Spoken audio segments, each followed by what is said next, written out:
Hello friends, कैसे hope करते हैं आप लोग अच्छे होंगे। ये वीडियो थोड़ा लेट पोस्ट हो रही है। ये शुरू हुई छठ, ये वीडियो बेसिकली है छठ पर्व की। तो यहाँ मैं आ गई हूँ छठ पूजा आपको दिखाने की मैंने कैसे घर से लेके घाट तक मैंने अपना छठ पर्व सेलिब्रेशन करने की तैयारी की। तो यहाँ मैं पहुँच गई मार्केट, जहाँ पे मैंने सूप लिया और और दौरा लिया। फिर उसके बाद पसंद कर रही थी मैं नारियल। हम लोग वैसे जलदार नारियल नहीं लेते, इसलिए सूखा लेते हैं, पर यहाँ मार्केट वाला बता रहा था कि नहीं जलदार लेते। उसी करने में मुझे थोड़ा छांटना पड़ा कि कौन सा जलदार है कौन सा सूखा है। फिर मैंने यहाँ पे ये वाला सूखा नारियल किया और ये मुझे बता रहा था कि नहीं जलदार लेते। फिर मैंने उसको कहा कि नहीं, हम लोग सूखा लेते हैं। फिर ये सब बातचीत करने के बाद आ गए कुछ पूजा का सामान लेने के लिए। तो यहाँ पे मैं पूजा का सामान ले रही हूँ। और तो फिर यहाँ से मैंने पूजा का सामान लिया। और सही बता रहे हैं, मार्केट में बहुत भीड़ थी और मुझे खाली थोड़ी सी शॉपिंग करने में एकदम थक गई थी।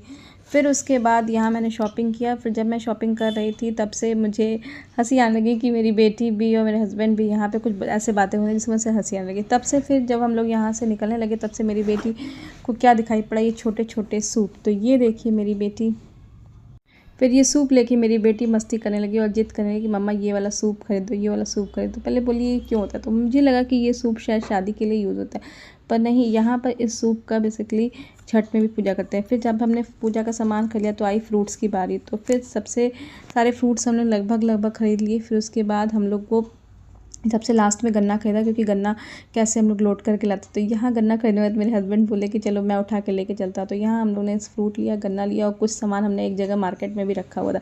फिर मैं और मेरी बेटी आ गए गन्ना लेके और सारी फ्रूट्स लेके। तो यहाँ घर आने के बाद मैंने सारे फ्रूट्स को अच्छे से पहले धो लिया। मैंने फ्रूट्स धो लिया तो उससे मैं आते ही तुरंत धो लिया। तो मुझसे ये फ़ायदा हुआ कि नेक्स्ट डे जो मेरा सारा फ्रूट था वो एकदम भी सूख गया था। तो उसमें ज़रा सा भी पानी नहीं था और मैंने अच्छे से इसको सुखा लिया था। तो ये मेरी छठ की तैयारी हो गई। फिर नेक्स्ट डे मैं उठी, सुबह सबसे पहले उठी। मेरी बेटी के उठने से पहले ही मैंने ये लक्ष्मण रेखा खींची, क्योंकि अगर मेरी बेटी उठ जाएगी तो फिर वो मुझे परेशान करेगी और मुझे कुछ भी काम करने देगी। तो ये मैंने लक्ष्मण रेखा खींची है। और ये मैं उसको मना करती हूँ कि इसके अंदर मत जाना, पर जब वो उठती है तो मतलब अब की बार तो मान गई थी। फिर लक्ष्मण रेखा खींचने की बारी आती है ठेकुआ बनाने की। तो ठेकुआ बनाने के लिए सबसे पहले मैंने रात को एक गुड़ भिगो दिया था। फिर ये आटे में मैंने थोड़ा सा आटा लिया, थोड़ा सा मैंने यहाँ पे नारियल भी डाला है। इसको ये वीडियो मेरा क्लिप हो गया है, मिस हो गया है।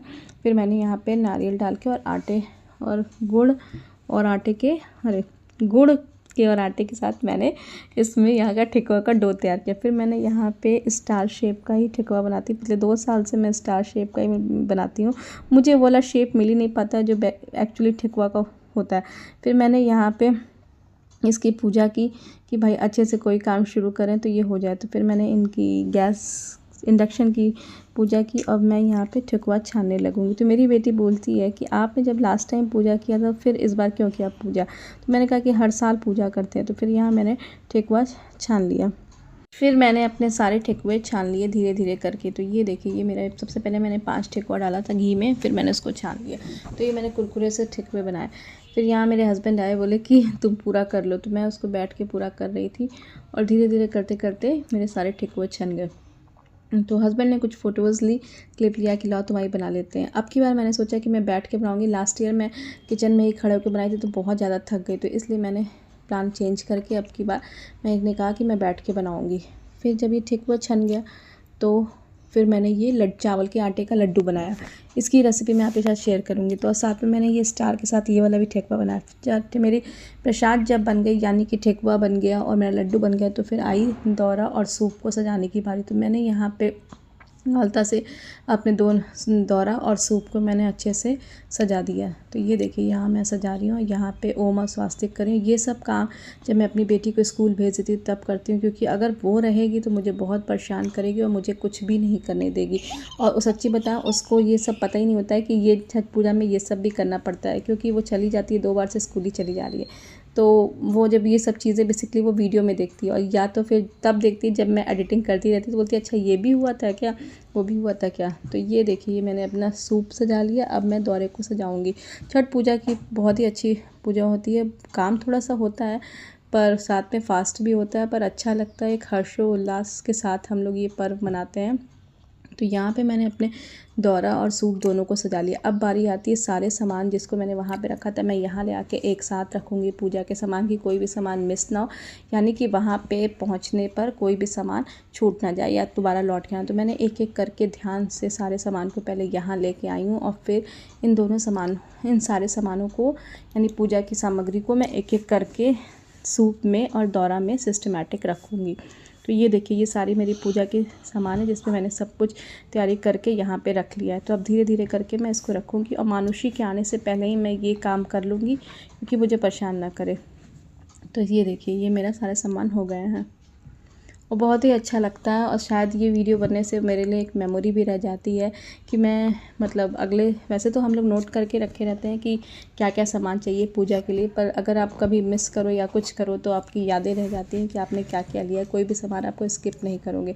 तो वीडियो बनाने का पर्पस मेरा यही होता है कि मैं अपने यादों को सजाती हूँ और एक एक दिन कैसे बीतते हैं पता भी नहीं चलता है, पर बहुत अच्छा लगता है। जब अभी तो काम की टेंशन रहती है कि ये काम करना है वो काम करना है, बाद में जब ये सब वीडियो देखो तो बहुत अच्छा लगता है। फिर अब बारी आई दौरा लगाने की, तो मैं ये दौरा लगा रही थी एक समान दौरे में एक समान सूप में, एक समान दौरे में एक समान सूप में। तो धीरे धीरे करके मैंने अपना दौरा भी लगा लिया और इसमें बहुत ध्यान रखना पड़ता है। और सुबह मतलब नेक्स्ट डे फिर यही सब सामान यानी कि जितने भी फ्रूट्स होते हैं और मिठाइयाँ प्रसाद जो भी होता है उसको हमें चेंज करना था। फिर दौरा मेरा लग गया और सूप लग गया। तो अब मैं क्या करूँगी, मैं अपने दौरा को रख लूँगी, मतलब पैकअप कर लूँगी। फिर मैं अपना दौरा को पैकअप कर लूँगी पर नॉट नहीं बांधूँगी कि कोई सामान मुझे अगर याद आ गया जो कि छूटा उसे मैं रख लूँगी। तो फिर ये मैं उठा के दौरा अपना रख रही हूँ बांधने के लिए और साथ में ये सूप भी रखूँगी। और तब तक लग रहा था मैं अब थक चुकी हूँ। तब तक देखिए जिसका मुझे डर था वही हुआ, मेरी बेटी आ गई। वो ये लक्ष्मण रेखा जो मैंने खींची थी उसमें नहीं जाना, वो स्कूल से आते उसको ख़राब करेंगे। फिर बारी आई तैयार होने की, मैं तैयार होके अब रेडी हो गई हूँ। अब चलने की बारी है। तो ये मैंने कहा चलने से पहले कुछ पोज़ बना लिया जाए, कुछ फ़ोटो खींच लिया जाए, कुछ रील्स बना लिया जाए। तो मैंने ये थोड़ी सी रील्स बनवाई, फ़ोटो शूट कराई। तो ये सब थोड़ा सा एक्टिंग भी किया जो कि मुझे अच्छा लगने लगा है, मैं करने लगी। तो फिर अब ये मैं रेडी हो गई। रेडी होने के बाद मैंने अपने दौरे को फाइनली नॉट बांध दिया। यहाँ नॉट बांधने से अब ये दौरा एकदम फाइनल रेडी हो गया। इसमें कुछ भी मिस नहीं हुआ, कुछ भी भूला नहीं है। अगर कुछ भी भूला होगा तो फिर से घर से आना पड़ेगा। तो मैंने सब कुछ याद करके एक सामान नोट कर करके अपने दौरा को पैकअप कर लिया। पैकअप करने के बाद मैंने ये फाइनल नॉट बांध लिया। तो ये देखिए मैं अपने दौरा की फाइनल नॉट बांध रही। फिर मैं इस पर सारा सा सही कर रही थी कि कहीं कोई सामान कहीं से गिर ना जाए और सारा सामान किसी को दिखे भी नहीं। तो मैं अच्छे से इसको कवर कर रही थी। तो ये मैंने कवर कर लिया और अब हम लोग चलने की बारी आ गई। तो यहाँ मेरे हस्बैंड ने दौरा उठाया, मैंने उनके सर पे कपड़ा रखा और यहाँ पीछे से मेरी बेटी भी आई और हम लोग पापा जी का इंतज़ार कर रहे हैं कि वो भी आए। तो दौरा को हाथ लगाए, पापा जी अभी आने में टाइम था, तब तक वो आ ही गए। फिर वो लोग आए, हम लोग चल दिए। यहाँ पार्क में हम लोग यहाँ छठ की पूजा मनाते हैं, पर बहुत ही सुंदर बहुत ही अच्छा डेकोरेशन होता है और यहाँ मुझे तो बहुत अच्छा लगता है। और साथ साथ सबसे खास बात है कि यहाँ का जो पानी होता है, वैसे तो ये पूजा घाट पे करते हैं पर यहाँ इंदौर में कोई घाट नहीं मिलता है। तो यहाँ हम लोग चल दिए अपना दौरा लेके छठ की पूजा करने के लिए। और ये छठ की पूजा जब मैं ऐसे बैठती हूँ तो मुझे अपनी मम्मी जी की याद आती है कि वो ऐसे ही दौरा लेके बैठती थी और साथ में पर वो गाना भी गाती थी। हम लोग कलयुग में हैं, गाना कुछ भी नहीं आता छठ का, खाली चल देते हैं और बस पूजा करते हैं। वैसे जो वहाँ मतलब वहाँ पे जो लेडीज़ें हैं, औरतें हैं, वो सब पूजा करते समय गाना गा रही थी। पर मुझे सच्ची बताऊँ कोई भी गाना मुझे छठ पर्व का नहीं याद है। बस मैं तो अपना रील्स में देखती हूँ, वही गाना अपना अपलोड किया। हाँ, मेरे हस्बैंड ने कहा कि कुछ फ़ोटो मेरी भी लो, तो मेरी बेटी ने उनकी फ़ोटो ली, फिर साथ में अपनी फ़ोटो भी ली और कितना ज़्यादा आई वो। फिर पापा जी की भी फ़ोटो लिया, सब लोग फिर फैमिली चले पूजा करने घाट पे। यहाँ मेरे हस्बैंड इतने साल से पूजा करते हैं, तब हर बार उनका ये नॉट जो सर पे रखने वाला होता है, उसको क्या बोलते हैं, वो हर बार उनका गड़बड़ होने लगता है, उनका सही नहीं होता है। फिर यहाँ हम लोग पहुँच गए घाट पर। तो यहाँ हमने पूजा की तैयारी करी। ये मेरे हस्बैंड ने बेदी बनवाई थी, जाके खुद से बेदी बनाई थी और यहाँ उन्होंने अपना नाम भी लिखा था, जैसा कि हम लोग अपने बनारस में करते हैं। जबकि यहाँ पे बेदी का इतना चलन नहीं है, यहाँ पे सब लोग बेसिकली ऐसे ही कर देते हैं बिना बेदी के। यहाँ पे सूप का चलन है। तो ये हम लोग बैठ के घाट क्या मतलब पार्क में पहुँच के हम लोग पूजा करने लगे। तो देखिए ये कितना अच्छा लग रहा है, मनोरम दृश्य। और सबसे खास बात है, जब हम लोग पहुँचते तो पानी एकदम क्लीन ट्रांसपेरेंट है। देखिए इतना क्लीन वाटर देख के मुझे पानी देख के इतनी खुशी होती है। फिर सबसे पहले हमने गणेश भगवान जी की पूजा की, उनको मैंने सिंदूर लगाया और सारी जो भी चीज़ें प्रोसेस होती है वो मैंने प्रोसेस किया। फिर मैंने ये कलसूप की कलसुप या नारियल या बेसिकली इसको छठी मैया बोलते हैं। तो फिर मैंने इनकी पूजा की। फिर यहाँ हम लोग ने माला पहनाया। यहाँ मेरे हस्बैंड ने और पापा जी से टच करा के इनको माला पहनाया। बहुत अच्छे से पूजा संपन्न हुई। अरे अभी संपन्न नहीं हुई है, अभी मतलब पूजा का प्रोसेस चल रहा है। फिर यहाँ पे मेरी बेटी आई कि मम्मा मैं भी फूल लगाऊंगी, तो उसने फूल लगाया। तो ये कुछ फूल उसने लगाया। फिर मैंने कहा कि छोड़ दो, मैं लगा देती हूँ क्योंकि तुम दूर पड़ रही हो। और यहाँ फिर मेरे हस्बैंड ने, मैंने पूजा पाठ कर लिया। फिर मेरे हस्बैंड ने यहाँ बेदी की मतलब डोर संभाली और अब मुझे जाना था पानी में। तो सबसे पहले मैं यहाँ पे जल के पास पहुँचने जा रही हूँ। तो यहाँ मैं खड़ी हो गई और यहाँ मेरी बेटी मेरे हस्बैंड से पता नहीं क्या कह रही है। और वो मतलब मैंने उनको कहा है कि देखिएगा कोई भी दिया और धूपबत्ती ना चले। ये देखिए, ये जो प्रोसेस होता है, यहाँ पे लेडीज़ें पीछे बैठती हैं। जितने भी हस्बैंड होते हैं या लड़के होते हैं, जो बेटे होते हैं, वो सारे मतलब सूप पे दिया लगाते हैं और लेडीज़ें फिर पानी में चली आती। तो यहाँ मेरी बेटी ने भी अगरबत्ती दिखाया और यहाँ पापा जी बैठे हुए थे। फिर उसके बाद हम सब लोग, यहाँ मैं जल में जा रही हूँ। तो ये देखिए, ये बहुत ही अच्छा सीन होता है कि जब आप जल में खड़े होते हैं और सूर्य देवता का इंतज़ार करते हैं कि हे सूर्य देवता, आप जल के बीच में खड़े होके। और अब की बार जब मैंने ये वीडियो बनाया छठ मैया का, तो तब मुझे पता चला कि जल के बीच में क्यों खड़े थे। जल के बीच में इसलिए खड़े होते कि जल जो है सबको समान रूप से स्पर्श करता है। तो जो आप में अहंकार होता है, वो आपका अहंकार का पतन हो जाता है। यानी अहंकार को छोड़कर आप सबके साथ एक साथ समान रूप से खड़े होते हैं। इसलिए आप लोग जल में, या हम लोग जल में खड़े होते हैं, जिससे यानी कि जल जो समान रूप से स्पर्श करता है। और जब मैं घुसी तो पानी बहुत ठंडा लग रहा था और पानी अच्छा खासा ज़्यादा लग रहा था, क्योंकि आदत तो है नहीं। पानी बहुत ही ठंडा लग रहा था और आदत भी नहीं है इतने ज़्यादा गहरे पानी में जाने की। तो फिर यहाँ मैं पानी में पहुँच गई और सूर्य भगवान जी के डूबने का इंतज़ार करने लगी। तो बहुत अच्छा लग रहा था पानी में पहुँचने के बाद। अब पानी बहुत ज़्यादा ठंडा नहीं लग रहा था, नॉर्मल लग रहा था। फिर मैंने इनसे कहा कि आप मुझे नारियल दीजिए। तो यहाँ पे नारियल और पान सुपारी लेके खड़े होते। तब से पापा जी भी आए, वो भी अपना अगरबत्ती किए।